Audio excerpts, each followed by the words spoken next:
pt5-5633.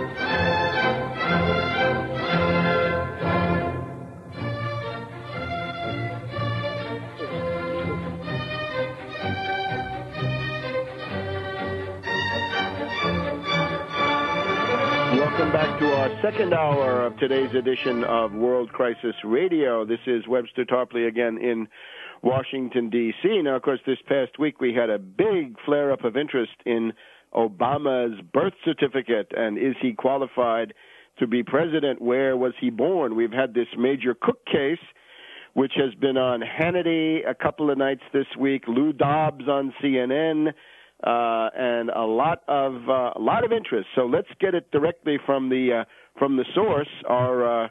Our contributor now, since almost a year now, since he first went to the Supreme Court, is of course Phil Berg, Democratic lawyer, life member of the NAACP, former Democratic Party official, former Democratic candidate for governor and senator, and he is of course the one leading the charge, taking the point on this issue about Obama's qualifications. Welcome, Phil. My pleasure to be on. This has been a great week because the topic is now being discussed on, as you mentioned, Lou Dobbs, CNN, other places. I'm not sure it's the best case for us, but at least the topic's out there. And the reason I say that is this Major Cook has a different scenario than the Air Force Colonel Hollister that I'm representing. But the issue's out there, and I think that's important because we need more and more people involved in this issue.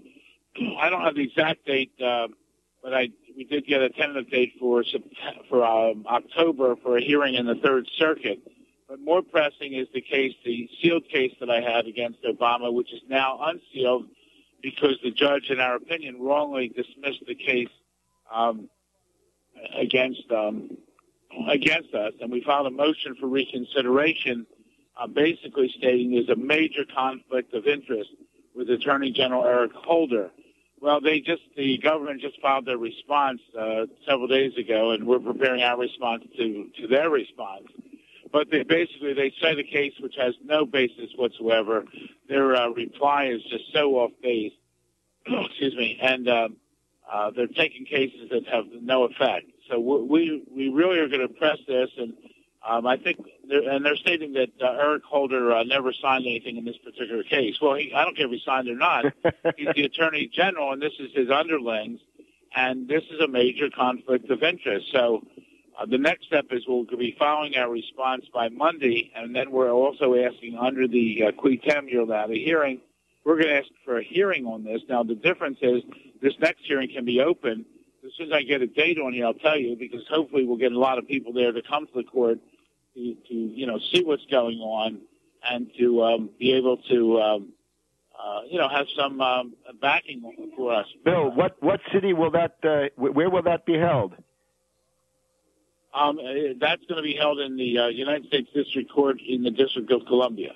I see. That's that Pretty Man court down at the foot of Capitol Hill, right by the Labor Department. Well, you know the location. I'm not sure. Right. I was there. I just last time I was down there, I took the train down, took a cab. But you'll be able to tell people where we are. But that case is major because the case that I filed there with the False Claims Act, what I'm stating for your listeners is that Obama is not a natural born. He's not naturalized. Basically, I'm stating he's an illegal alien. And with being an illegal alien, it means I filed an action saying that he was fraudulent in being a United States senator from Illinois, and therefore his salary and benefit and expenses, which total over $1 million, should go back to the United States Treasury. So that's significant because if we can get discovery in this case, the ball game's going to be over for Obama, because I assure you, if he was born in Hawaii, we would have seen documentation by this time. But the fact is that he hasn't produced that documentation because he can't produce the documentation. Your listeners have to understand one thing here, that the difference is that he must produce this documentation. If he puts false documentation into federal court, then he's got a lot more problems. So that's why we believe the situation is that he hasn't produced any documents in the courts at this time. The Lou Dobbs coverage was interesting in the sense that Lou Dobbs, unlike many others, drew the necessary distinction between this fake abstract, the short form that the Obama supporters wave around, right? We've already released it. What else is there? There is the long form, right? The detailed vault copy. And I believe WorldNet Daily actually got a Hawaii birth certificate from the early 1960s. And you see, this is much, much different. It's got all this stuff about mother, father, where they live, what time of the day or night you were born. Is it a multiple birth? Who's the physician? Where's the hospital? The address, the time, all this other stuff. The detailed stuff. That is what Obama refuses to produce. And thanks even to Lou Dobbs now, a lot of people know that there's something different. There's not just this abstract or short form. Absolutely. And the reason is the other form, not only the doctor's name, the doctor's signature is on there. For your listeners, if he had it, he would have produced it by now. He has spent over $1 million. What I ask your listeners to do is keep spreading the word here. Go to our website, obamacrimes.com, OBAMACRIMES.com, obamacrimes.com. And that is so crucial at this point because we have to get the word out. And when we get the word out, then more and more people involved, I think by public policy, by public pressure, we can do things. So is there also the idea that you reach into the Army and change the way the Army operates? Maybe there's something illegal there too. Because when Cook said, "I'm not going," and the court said, "All right, we'll hear you," then the Army turned around and said, "You don't have to go. Let's drop the case. It's all moot." That looks like political influence on the Army deployments. And I remember, back in the Army McCarthy hearings, that was a big deal. Well, here's the thing, though. I've heard, and I don't want to put out false information, I heard that the reason they changed the order was not because of the case, but I heard that Cook also stated at the last minute he was a conscientious objector. We're checking up on that. And if that's it, that's why they changed the order.